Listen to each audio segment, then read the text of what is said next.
അങ്ങനെ 2026 ഫിഫ ലോകകപ്പ് ഇതാ കുറച്ച് ദിവസങ്ങൾക്കകം എത്തിക്കഴിയും. പക്ഷെ നമുക്കറിയാം, 48 ടീമുള്ളതുകൊണ്ട് ഗ്രൂപ്പ് മത്സരങ്ങളിലെ കുറെ മത്സരങ്ങളൊക്കെ വൺ സൈഡഡ് ആയി പോകും. എന്നിരുന്നാലും ലോകകപ്പ് ആയതുകൊണ്ട് ചില അപ്രതീക്ഷിത റിസൾട്ടൊക്കെ കാണാം. എന്നാലും ഭൂരിപക്ഷം 90% മത്സരങ്ങൾ വൺ സൈഡഡ് ആയി.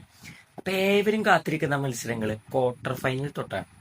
ടോപ്പ് 8 അവസാന 8 ടീമുകൾ വരുമ്പോൾ വാശിയേറിയ മത്സരങ്ങളോ അങ്ങട് ഇങ്ങട് കൊടുത്തും കൊണ്ടൊക്കെ ഉള്ള ഒരു മത്സരമായിരിക്കും നമുക്ക് കാണാൻ പറ്റുക. ഏറ്റവും എക്സൈറ്റിംഗ് മാച്ചസ് എന്താ പറയാ, ക്വാർട്ടർ ഫൈനൽ തൊട്ട് വരെ ആ അവസാന 8 സ്ഥാനക്കാര് തമ്മിൽ മുട്ടാൻ വരുമ്പോൾ. അപ്പൊ ഇപ്പത്തെ നിലയ്ക്ക് നമ്മൾ ഈ വലിയ വലിയ ടീമുകളൊക്കെ ഉണ്ടല്ലോ, ഇപ്പൊ Argentina, Brazil, Spain, England, Belgium, ഇങ്ങനത്തെ ഇവരൊക്കെ ഗ്രൂപ്പ് ചാമ്പ്യന്മാരാവുക എന്നാ നമ്മളൊന്ന് കരുതുക. അങ്ങനെയെല്ലാം നമ്മൾ വിചാരിക്കുന്നത് പോലെ പോയാൽ ക്വാർട്ടർ ഫൈനൽ അതിനിപ്പോ എങ്ങനെ വരുമെന്നുള്ളത് നമുക്കൊന്ന് നോക്കിയാലോ. ഭയങ്കര തീ പറഞ്ഞ മത്സരങ്ങളായിരിക്കും അങ്ങനെ വന്നാ വരാം. ഇത് നടക്കുമോ ഇല്ലയോ എന്ന് നമുക്കറിയില്ല, നമ്മളൊരു ജസ്റ്റ് പ്രിഡിക്ഷൻ ചെയ്യണു എന്ന് മാത്രം. അങ്ങനെ വന്നു കഴിഞ്ഞാൽ ഫസ്റ്റ് ക്വാർട്ടർ ഫൈനൽ വരാം ബെൽജിയം വേഴ്സസ് സ്പെയിൻ. ഓ, ലുക്കാക്കു, ഡിബ്രൂയിനെ ഒക്കെ ഒരു സൈഡില്, ഇപ്പുറത്ത് യമാല് ടീമൊക്കെ കൂടി ഇപ്പുറത്ത്. ഓ, ഭയങ്കര ഒരു മത്സരമായിരിക്കും. സെക്കൻഡ് ക്വാർട്ടർ ഫൈനൽ വരാം ഫ്രാൻസ് വേഴ്സസ് നെതർലാൻഡ്. നെതർലാൻഡിനെ ശാപം തീർക്കേണ്ടതുണ്ട് നെതർലാൻഡിന്. അപ്പൊ വാൻഡൈക്കും സംഘവും ഇവിടെ എന്തായാലും രണ്ടും കൽപ്പിച്ചിട്ട് തന്നെ വരിട്ടാവാം. അപ്പൊ ഇപ്പുറത്താണെങ്കിലോ ഫ്രാൻസ് നമ്മൾ പറയണ്ടല്ലോ, ഏറ്റവും സ്കോഡ് ഡെപ്ത് ഉള്ള ടീം, എംബപ്പേരെ മുന്നിൽ നിന്ന് നയിക്കുന്ന ടീം, ഡെമ്പല്ലെ ഒക്കെ ഉള്ളത്. അപ്പൊ അവര് തീപ്പാറുന്ന പോരാട്ടമായിരിക്കും മക്കളെ ആ രണ്ടാമത്തെ ക്വാർട്ടർ ഫൈനൽ.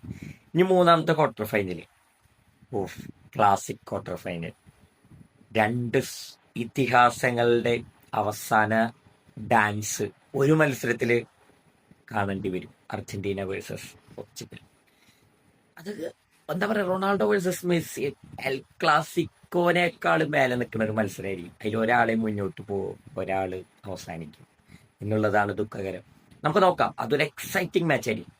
അവസാന മാച്ച്, നാലാമത്തെ quarter final, Brazil versus England. Neymar versus Harry Kane. രണ്ട് ധാരാളിത്തമുള്ള ടീമുകൾ തമ്മിൽ ഏറ്റുമുട്ടും എന്നതാണ് അവിടുത്തെ പ്രത്യേകത. നാലാമത്തെ ക്വാർട്ടർ ഫൈനൽ തീപ്പാറുന്നുള്ള കാര്യത്തിൽ ഒരു സംശയമില്ല. കാരണം രണ്ട് ടീമിലും യുവാക്കളുടെ സാന്നിധ്യം ഭയങ്കരമാണ്. സ്ട്രൈക്കിലൊക്കെ എല്ലായിടത്തും കളിമനയാനുള്ള താരങ്ങളും രണ്ട് ടീമിനുണ്ട്. മിഡ് ഇംഗ്ലണ്ടിനെയാണ് ഇത്തിരി സ്ട്രോങ് എങ്കിൽ അറ്റാക്ക് ബ്രസീലിലായിരിക്കും സ്ട്രോങ്. അപ്പോൾ ഇതൊക്കെയാണ് നമ്മൾ ആഗ്രഹിക്കുന്ന ക്വാർട്ടർ ഫൈനലുകൾ. നമുക്ക് നോക്കാം ആരൊക്കെ തമ്മിലായിരിക്കും.